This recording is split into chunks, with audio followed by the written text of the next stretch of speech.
We're a long way from Hazel Acres, here atop the Space Needle in Seattle, Washington. Look at that view. No trip to Seattle would be complete without visiting the famous Space Needle that defines the Seattle skyline. You know, as a kid, my favorite NBA basketball team was the Seattle Supersonics. Sean Kemp, Nate McMillan, Detlef Schrempf, Glenn Perkins, and the man himself, the Glove, Gary Payton. Man, I still can't believe they were sold and shipped off to Oklahoma, of all places. Anyway, as a fan of history, I thought I'd share with you a little bit what I learned about the awe-inspiring Seattle Space Needle. Our trip to the Space Needle starts with a ride on the monorail that connects downtown Seattle to the plaza where the Space Needle is located. The Seattle Center monorail system, composed of 2 trains and a fixed guideway, had construction that began in 1961. Construction was finished in January of 1962 and opened to the public on March 24, 1962, nearly a month before the start of the 1962 World's Fair. The trains carried more than 8 million passengers during the 6 months of the fair, connecting the Space Needle to downtown Seattle, a distance of about 1 mile. The 2 trains, Blue Train and Red Train, were built in West Germany in 1961, shipped to New York City, and then transported across the country via traditional rail cars. Each train has 64 tires. 16 load-carrying tires ride on top of the beam, and 48 guide tires run along the sides of the beam for alignment purposes. The monorail trains run on 700 volts DC, which is supplied to the trains through contact rails on each beam. Now arriving at Seattle Center Station, this is our one and only stop. Please make sure you have all of your belongings and watch your step as you exit through the doors on the right side of the train. We hope to see you again soon. It's roughly a 3-minute ride to the station and weaves through downtown Seattle. I have arrived and it doesn't appear to be very busy. I'm gonna go get my ticket. The history of this structure is really interesting. In 1959, Seattle hotel executive Edward Carlson, who was a chief organizer of the 1962 World's Fair, traveled to Stuttgart, Germany, where he was inspired by a broadcast tower featuring a restaurant.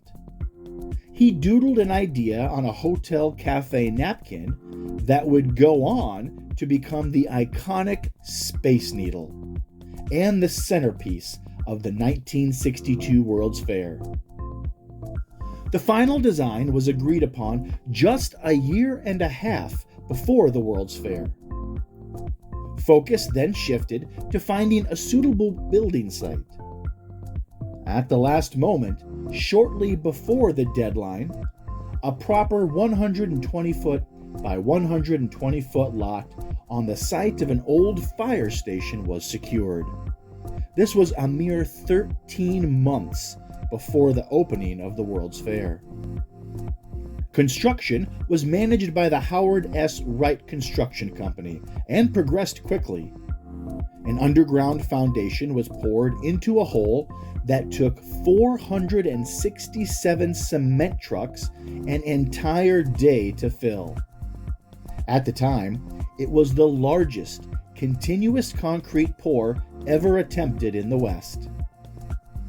The basic Space Needle Tower was completed in December of 1968, 8 months after it began. The Space Needle officially opened the first day of the World's Fair.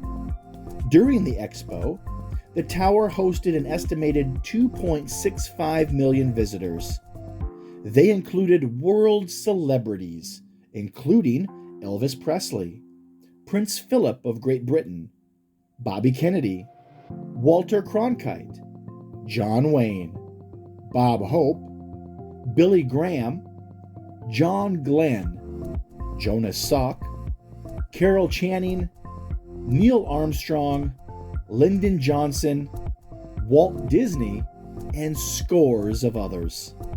More recently, the Space Needle commenced construction on the largest renovation project in its history in 2017. The Space Needle remained open to the public during its 360-degree spacelift, revealing a new look in the late summer of 2018. Guests are now surrounded by two breathtaking, multi-level, floor-to-ceiling glass viewing experiences, including an outdoor observation level with open-air glass walls and skyriser glass benches. It is an absolutely amazing experience.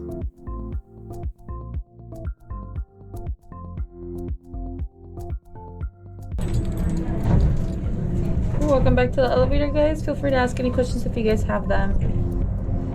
Welcome back to the elevator. Hope you had a great time. Just a friendly reminder, please hold all questions till we get to the bottom. Thank you. What an experience! Well, back to the monorail for the quick trip back to West Lake Center and my hotel.